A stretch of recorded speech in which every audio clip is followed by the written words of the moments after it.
Hey Aquarius, Ali from Indigo Ascension. Welcome to your weekly quick read for the week beginning January the 18th. We certainly are building up to honor you guys and your cosmic party. A lot of the planets are shifting into Aquarius slowly but surely. As an FYI, just so you know, Jupiter, Saturn and Mercury are all in Aquarius. So too will Venus later this month into February.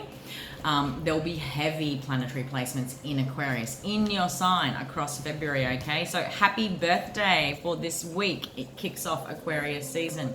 We say goodbye and thank you to Capricorn. And in a bigger essence, in many ways, Capricorn is handing over the baton to you guys when it comes to Saturn, building foundations, structures, rules, boundaries, okay? We are releasing the old world in many ways. We are welcoming the new world.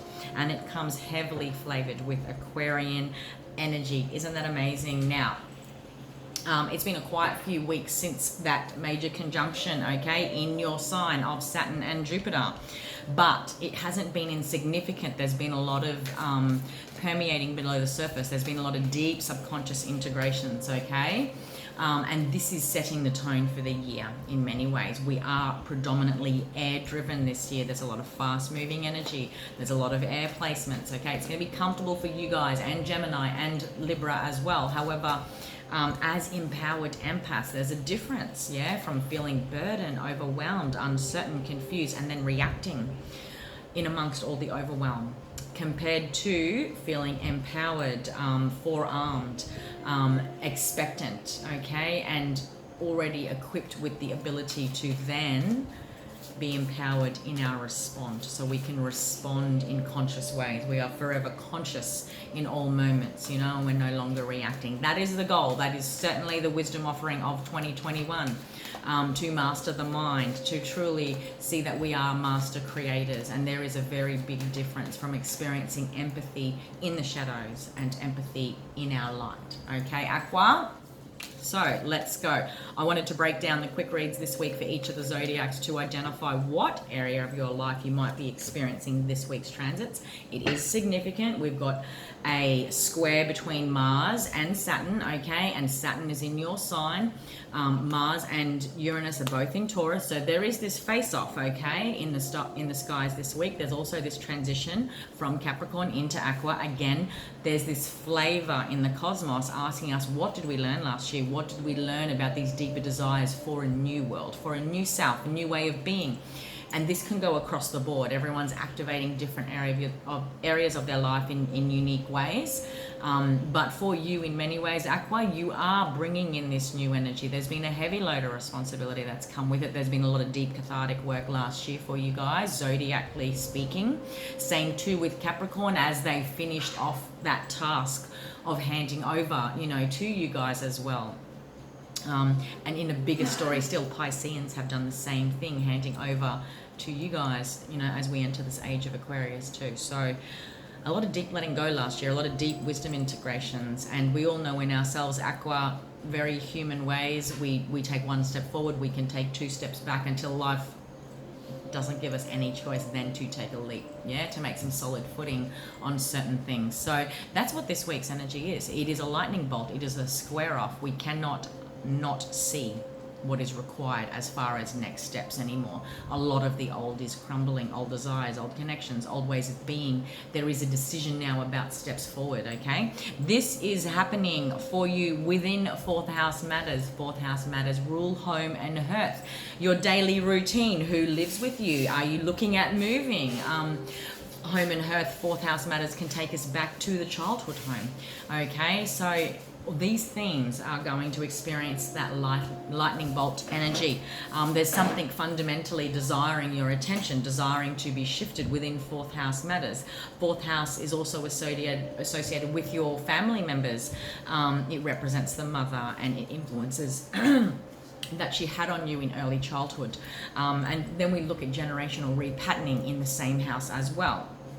It's also the foundation to set for learning to deal with our emotional issues later in life, alrighty? Again, that's why it's connected to generational patterning. The fourth house is a private place. It's where we go home to heal.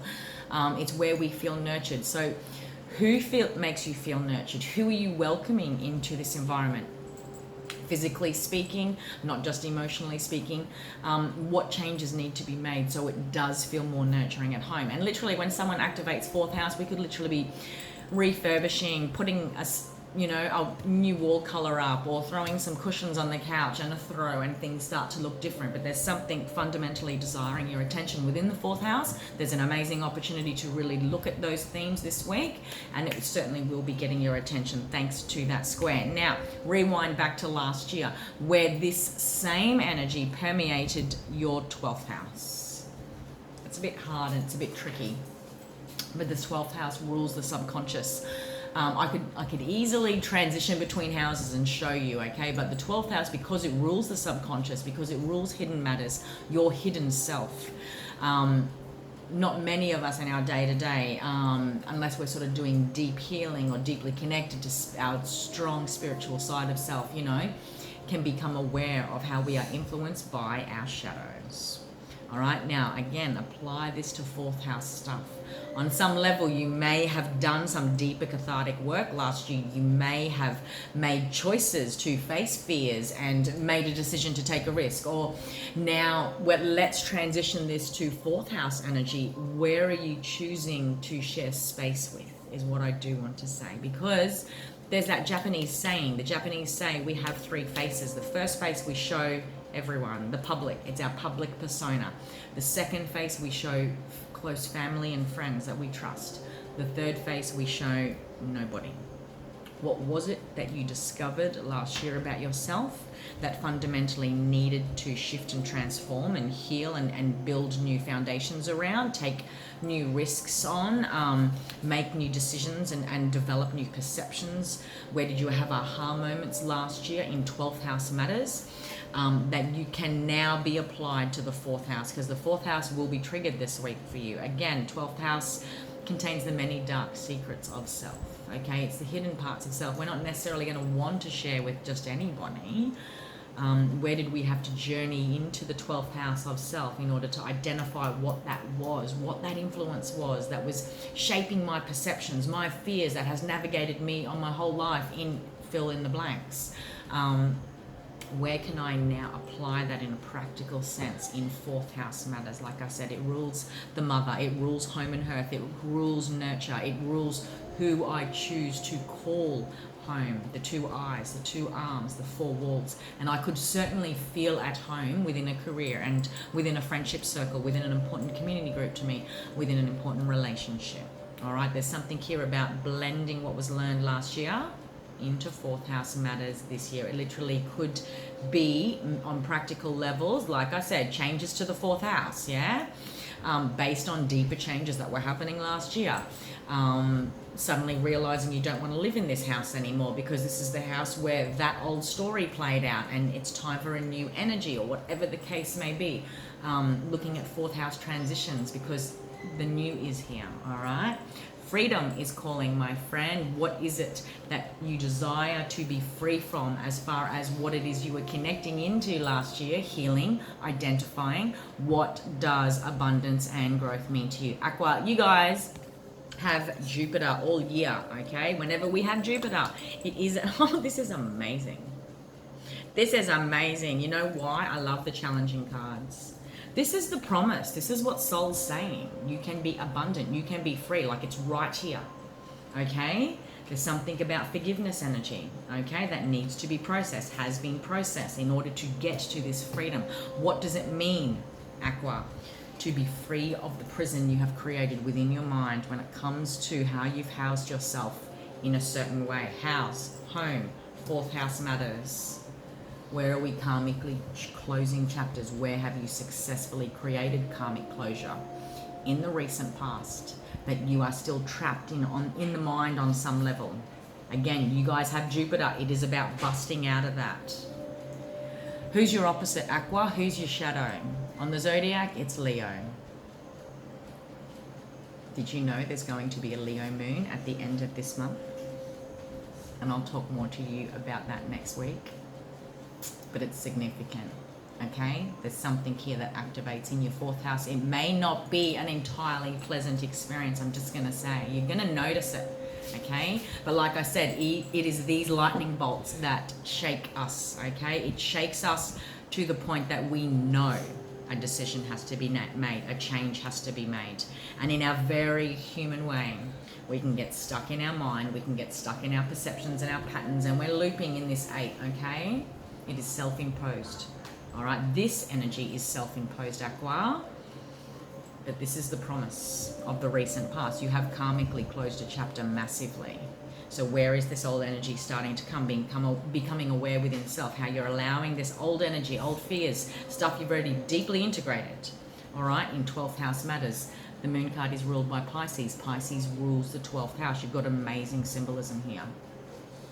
Something about your confidence, something about feeling confident, something about still carrying the weight of trauma, heartbreak, disappointment, something about the last 3 years and how it was all about balancing the scales.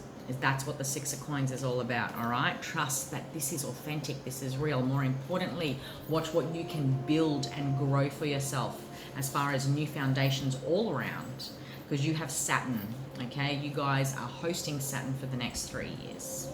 Very, very different energy from Capricorn hosting Saturn, okay? It's old energy, so this new energy is all about you. Where do you need to delve into the shadows? Maybe it's to do with heartbreak, maybe it's to do with trauma, okay? The last 3 years have been pivotal as far as this deep journey into the shadows. Now it is time to be courageous, okay? Because it sits with you. The tarot cards are all sitting with you as far as you being on the precipice of your own change. The soul cards know what the truth is. Okay, that is the truth, Aqua. That's the truth. Okay, on deeper levels, we will know in ourselves when we're in our human mind, okay, our 3D mind, delving through shadows, still processing stuff, okay, that we feel is going to take more courage, but you've already done it. I'm going to say at some point across the last 3 years, you've already closed a karmic chapter. This is in the past, okay? Maybe you think you haven't. You think you may not be ready, okay? You're more than ready to blend those 12th house themes with 4th house matters this week. All right, Aqua, I hope you got something out of that. If you would like to book a personal reading, you can do so. Did I say that already when I was doing your shuffle? Or was that with Capricorn? Maybe with Capricorn, so I'm going to repeat anyway. There's a link above where you can book a personal reading with me through the Indigo Ascension shop. Intuitive readings, distant healings, astrology products, as well as that 2021 forecast if you would like to find out how to make the most of navigating 2020 and its unique Aquarian energies. More importantly, how they apply to you, Aqua, because you are more than just Aquarius Sun. There are other significant placements within your chart too. Until next week, my friend, have an amazing week. Take care.